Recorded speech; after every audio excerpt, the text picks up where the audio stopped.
Inilah sumber kehidupan kami, masyarakat adat dalam Tamlingan di Catur Desa. Desa Munduk, Desa Goblek, Desa Gesing, dan Desa Umejero.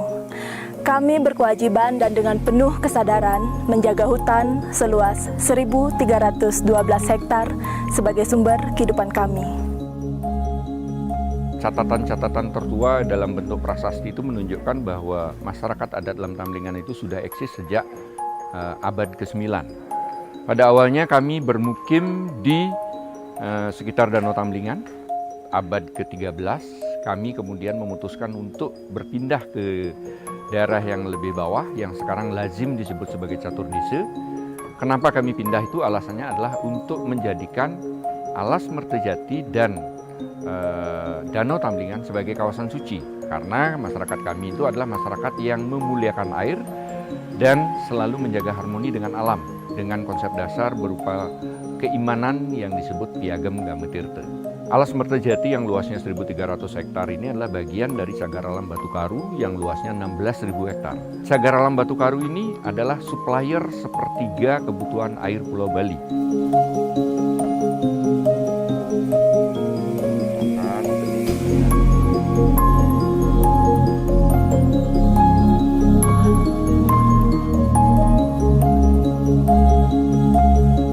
Sejak awal menganggap atau merasakan bahwa Alas Mertajati itu adalah hutan adat kami. Tetapi sejak kemerdekaan, hutan itu diklaim sebagai hutan negara oleh pemerintah. Sampai saat ini kami kemudian banyak melihat terjadi penurunan kualitas dari hutan tersebut akibat pembalakan liar, perburuan liar dan sebagainya, sehingga kami merasa tidak nyaman, kami merasa khawatir akan keberadaan hutan suci kami itu. Maka kami kemudian sebagai sebuah komunitas adat berinisiatif untuk melakukan permohonan kepada Kementerian Lingkungan Hidup dan Kehutanan agar Alas Mertajati itu dikembalikan posisinya sebagai hutan adat.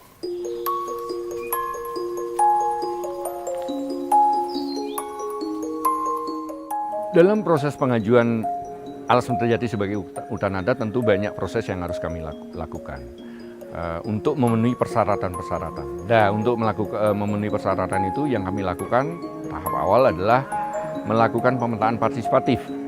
Pemetaan partisipatif itu tentu berupa pemetaan spasial, pemetaan sosial budaya, pemetaan potensi-potensi ekonomi dan sebagainya dan sebagainya. Itu dilakukan sepenuhnya oleh anak-anak muda kami. Dan semua berjalan dengan sangat lancar dan kami difasilitasi dan didampingi oleh lembaga yang sangat punya pengalaman dalam hal ini, yaitu Yayasan Wisnu.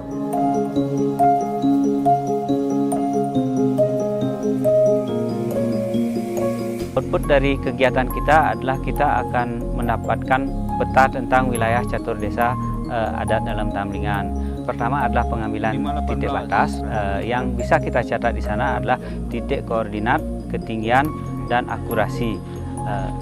Step berikutnya kita akan mencatat jenis-jenis pohon termasuk dari tanaman bawah sampai yang tiang, yang apa namanya lagi itu, pancang dan pohon itu, dan termasuk ukuran dari pohon itu kita catat.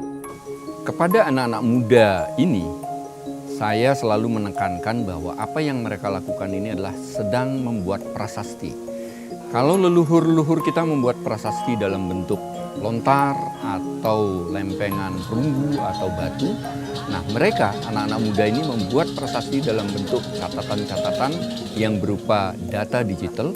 Itulah prasasti yang mereka buat, yang mereka hasilkan, yang mereka wariskan kepada generasi berikut kami. Secara alami, Alas Mertajati mempunyai mekanisme sendiri untuk melindungi dirinya sendiri. Ada setidaknya 4 jenis lateng di hutan Alas Mertajati, mulai dari yang berbentuk semak sampai yang berbentuk pohon besar yang sudah berusia ratusan tahun. Dengan lateng kidang, ini sangat luar biasa ini. Kalau ini mengena bagian kulit bisa 1 bulan.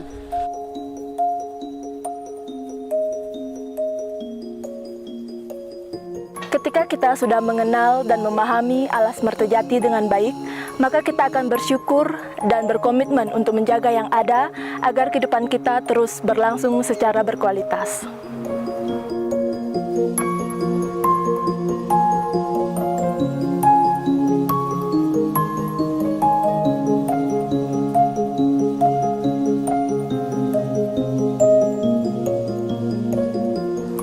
Namun kemudian kami kehilangan kemampuan untuk menjalankan komitmen para leluhur untuk menjaga sang sumber kehidupan. Dan hal itu yang mempengaruhi kehidupan di desa dan daerah lain, daerah-daerah yang airnya bersumber dari alas Mertujati.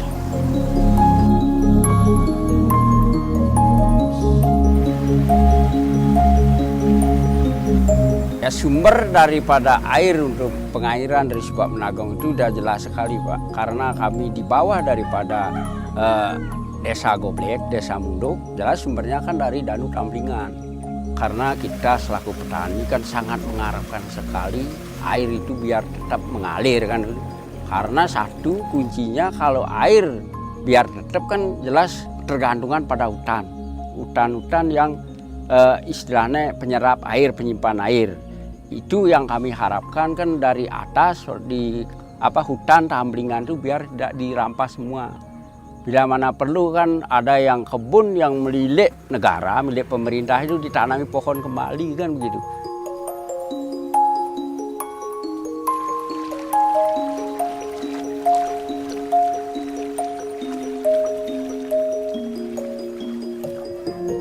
Kalau ada di Tamblingan upacara, kami pun selaku Subak ke sana.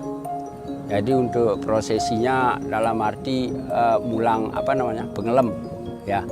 Itu prosesnya di Subak. Jadi ke Subak kalau mapak tuye istilahnya, gitu setelah mapak tuye ada tatanya yang banyak itu. Setelah itu ke pura ngaturang Saren Tahun ke Ulon Danu.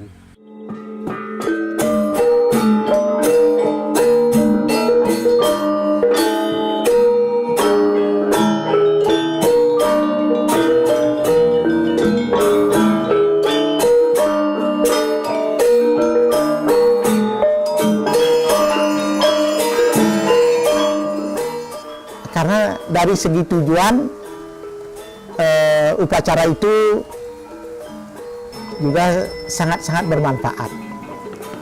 Namanya karya aliritan, satu lingkaran yang tidak bisa diputus satu sama lain, sangat berhubungan. Kita membersihkan alam semesta yang kotor dan Buana Agung itu supaya bersih semua. Kedua, Buana Alit juga supaya bersih. Kita melasti terus ke Tukad Cangkup. Nah, setelah selesai membersihkan alam pertiwi niki, sekarang pada Purnama Sasih Karo disebut Bongkol Karya. Nah, Bongkol Karya itu kita menyempurnakan bumi ini, pertiwi ini dengan segala isinya yang di dalam. Ketika ada puji wali, khususnya melasti ke Labuan Aji, masyarakat yang subak-subaknya diairi oleh Danau Tamblingan itu merasa berterima kasih kepada, khususnya kepada Ide Betari Unggul, ketika beliau hidup dari Memargi, dari Goblek, dari Pura Pemulungan Agung, melewati beberapa desa, diantaranya disebut Tirtosari, Beseri, Banjar, sampai ke Mukus. Itu masyarakat itu mengaturkan suguhan-suguhan sebagai bentuk rasa terima kasih kepada hidup dari penghulu khususnya dan kepada masyarakat adat Danau Tamblingan yang selama ini menjaga alas Mertujati dan Danau Tamblingan. Selama 3 hari mereka mengaturkan suguhan kepada masyarakat adat Danau Tamblingan yang ada di Puri Labuan Aji ikut ngiring ide betari pengulu mesucian di Labuan Aji.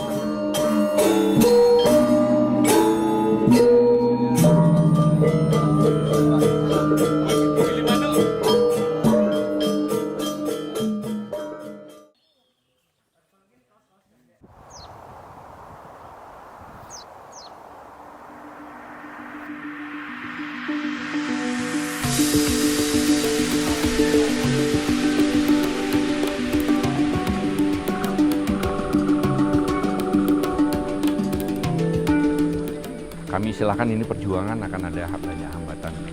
Tetapi syukurnya di lapangan kami hampir tidak menemukan hambatan. Dalam proses pemetaan partisipatif semuanya lancar, semua masyarakat mensupport. Kami justru banyak mendapat hambatan di proses administrasi. Jadi kami awalnya mengajukan Alas Mertejati itu sebagai hutan adat itu sebagai entitas masyarakat hukum adat. Proses yang harus dilalui adalah melalui juga pemerintahan tingkat 2, dalam hal ini PMK Buleleng, dan PMK Buleleng harus membuatkan SK tentang eksistensi MADT dan menandatangani peta spasial wilayah keberadaan masyarakat adat ini. Disinilah terjadi hambatan. Tim hukum Pemda Buleleng menganggap bahwa nomenklatur masyarakat hukum adat itu tidak ada di Perda Desa Adat. Nah, sehingga tim hukum Pemda Buleleng kemudian menjanjikan akan membawa kasus ini ke Pemda Provinsi Bali. Tetapi setelah berjalan setahun, proses itu tidak ada follow up-nya sama sekali. Sehingga kami kemudian di komunitas memutuskan jalan lain. Kalau tadinya Pemda Buleleng merujuk pada Perda 4 2019 Perda Desa Adat, kami pun sekarang kemudian merujuk kepada Perda itu dan mencari celahnya untuk bisa melakukan permohonan ini. Kami kemudian melakukan skema berupa kerjasama antar 4 desa adat yang itu sudah dengan lancar bisa kami lakukan, dengan sangat lancar bisa kami lakukan, dan kemudian dalam skema ini Bupati hanya perlu menandatangani peta spasial tempat keberadaan masyarakat adat. Tetapi proses yang sudah kami jalani sejak Januari 2021 itu sampai sekarang masih belum menemukan hasil. Sehingga kami memutuskan kemudian pendaftaran tetap kami lakukan ke Jakarta, ke Kementerian LHK, dengan peta yang sementara ditandatangani oleh Dhani Pengrajin dan keempat pendesa.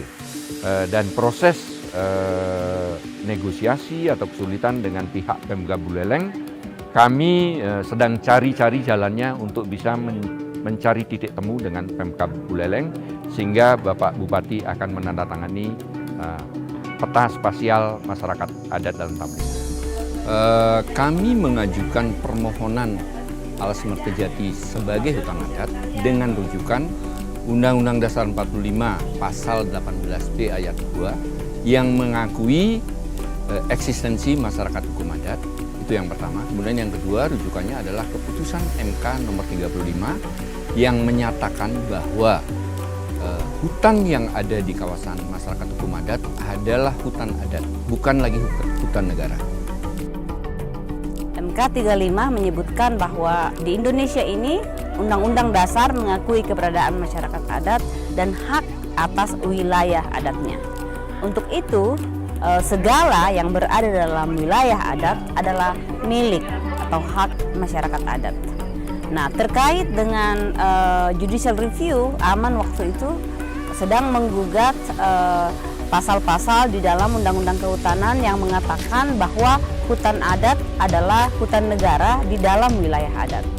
Nah, itu adalah yang kemudian kita minta MK untuk menunjukkan bagaimana sesungguhnya letak dari pasal tersebut terhadap Undang-Undang Dasar 45. MK mengatakan bahwa karena hak atas wilayah adat adalah milik masyarakat adat, maka segala yang berada di dalamnya termasuk hutan, termasuk danau, termasuk pemukiman, termasuk ladang, itu adalah milik masyarakat adat.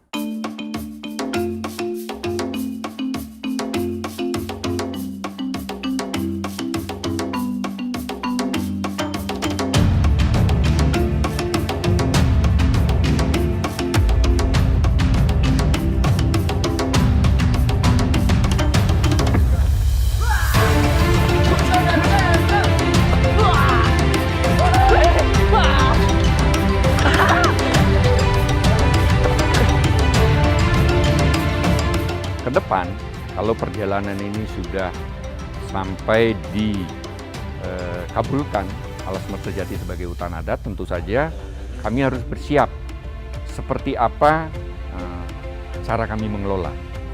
Nah itu makanya kami sudah menyiapkan badan pengelola yang kami sebut sebagai Bagerakse Alas Mertajati. Nah, apa yang ingin dicapai oleh badan pengelola ini adalah hal terbesarnya itu adalah tetap agar kami sebagai sebuah komunitas selalu menjaga nilai-nilai yang kami punya sebagai masyarakat yang memuliakan air dan selalu menjaga harmoni dengan alam. Di sisi praktisnya adalah agar hutan itu khususnya dan bentang alam masyarakat adat dalam Tamlingan ini memberi manfaat terutama sekali dalam bentuk jasa-jasa ekosistem, udara yang bersih, air yang bersih, landscape yang indah, masyarakat yang sejahtera, damai. Itu tujuan terbesar yang ingin kami capai dengan badan pengelola ini.